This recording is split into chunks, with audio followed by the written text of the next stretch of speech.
Then there came to be I'll just call it a creative difference with the editors, and it was a really sad situation, and it's a whole other predicament. And all of this isn't exactly what I would go into with the interview, but obviously just kind of here now talking. And this is how I see it, and well, ultimately, this is the stuff that I would talk about. Like, there is a creative difference with the editors just before the pandemic.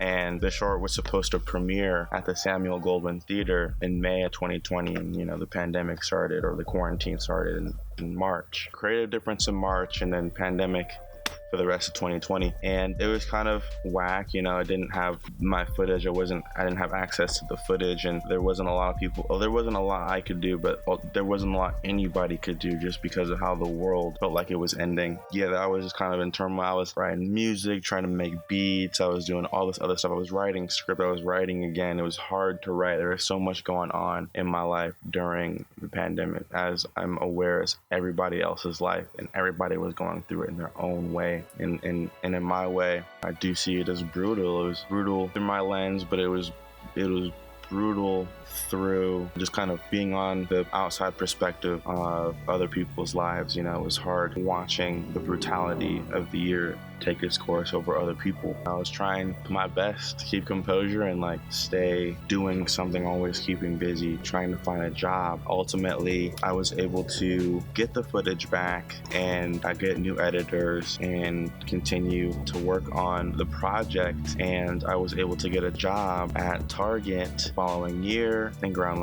either May of 2021. I ended up working all the way till August. So I ended up working at Target in the food and beverage department, in the freezers, in the back, holding these giant pallets of food, and from one side of the store to the other, and then maneuvering them into the freezers in the back of Target. I did that for a while. It was what it was. I didn't really want to talk to anybody. I was always eating lunch in my car. I just had the mentality that I just wasn't trying to stay here for much longer. I ended up staying there for 5 months. But then, after 3 months, it started to set in I could stay here for 3 years. There's no real cap on it. I might not. There's no telling when I might get an industry job. It's I'm applying, and the jobs are even coming from the Academy Gold. Very scarce, very competitive to get these jobs. And, it was tough, it was rough, but ultimately I got over my funk and started talking to, wow, there's a hummingbird. And the head was completely pink. It was really pink. Body as green as the grass here in the greenery, but the head was pink. Yeah, so I was working at Target. Next thing you know, I'm also looking for an apartment, though, because I'm realizing, living with my mom, and going from not living with your mom and then living with your mom, and then, yeah, you kind of want to not live with your mom again. Or at least that's what's from my experience. I have nothing against my mom or anything, but it's just I felt like I'd grown past a part where I don't need to be sharing space with my mother anymore. And for the space that I'm talking about, maybe it's just my insecurities, or I just don't feel like I need to be bringing girls. I don't know, you know what I'm saying? I don't feel like I need to be bringing girls back to my mom's place. I did that once, and I felt uncomfortable, and I never did again. Went down or whatever, but it still wasn't the business, because I felt like everybody needs their space, even my mom. And for what I was going through in my head, for whatever angst I had, for whatever was going on in my head, I was working out. I was also afraid to take out some of my frustrations and express myself improperly in front of her, and just kind of stink up the vibe in her house, in her space. So I started looking about how to get the heck out.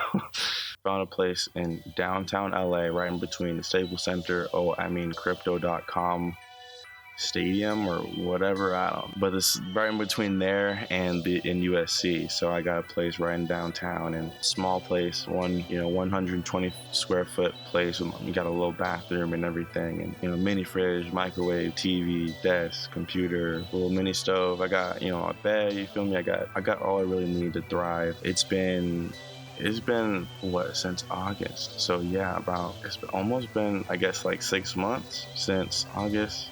Yeah, just about 6 months since I've been working there or living there.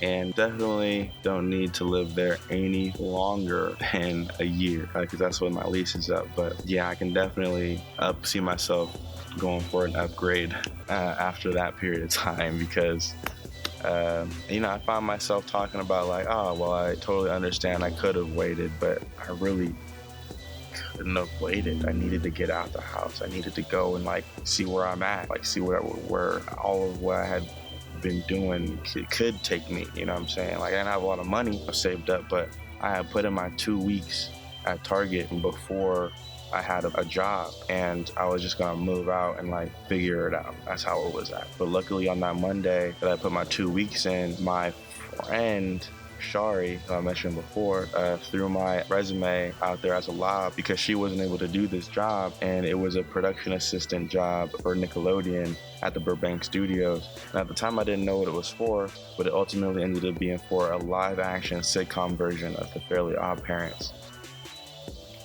Like I said, at the time I didn't know what it was for, but I was just grinding, I was hustling, I was like, of course. And I have been interviewing, but this one was interesting because it was like urgent. Like they always say it's urgent, but it's urgent when they're emailing you and like asking you to interview like in a few hours. And I'm at work and I'm at lunch, in the car talking about, my friend Shari, she wasn't able to do it as my interview because she's on some other stuff. She actually ended up submitting this idea of hers for a 6 to 11-year-old animated TV series to DreamWorks and Universal, and she had wrote it all out and submitted it and won first place. And now she's getting another idea and all this other help, but also she's getting another idea looked at for it to be pitched and to be made into an actual series on some streaming service. Or she's also got her main idea in their back pocket, but she's got these access to mentors and writing mentors and all these possibilities open to her that are super awesome for her. So she was able to throw my resume out as a lob, and I was just trying to take advantage of it, like in my car, like really sweaty, because the job takes a lot of physical labor, pushing myself, and then I'm willing to serve, because my story, I guess, to a lot of people sound like I was kind of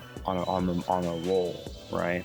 And asking me to be a PA, I guess, is odd. It sounds like, but for the most part, like if you're taking what I'm telling them, I'm not afraid to serve. I'm just looking to get my foot in the door for real, looking to learn and absorb as much as I can. You're gonna learn so much more at the bottom than you ever are gonna at the top. So yeah, I'm just that guy. I'm just like really out here trying to learn. I don't know. I ended up meeting somebody to work for Thursday, and I was working at Target in the freezers on Wednesday, and at Burbank Studios for Nickelodeon on Thursday at a desk, behind the desk at a computer. I was loving it, and it was so cool. I ended up making a lot of connections. The people were so nice. I was able to take on a lot of responsibilities, also make a lot of mistakes, but also cover from those mistakes and learn from them. Yeah, I was like really happy and proud of what I was doing, because I didn't have that cloud over me thinking like there was no way, soon of me getting my foot in the door, because my foot was already in the door. And I was like, all right, where do I go, right? Now, where do I wander? Ended up talking to the assistant editors, right? Because that's my major. I also tried to freelance when the pandemic first happened, and like when the pandemic first happened, and I tried to freelance. That equation, you're not gonna. It wasn't a good experience. Not a lot of people, not a lot of work to try to do it properly. The guidelines weren't really out there yet, so I had to Target.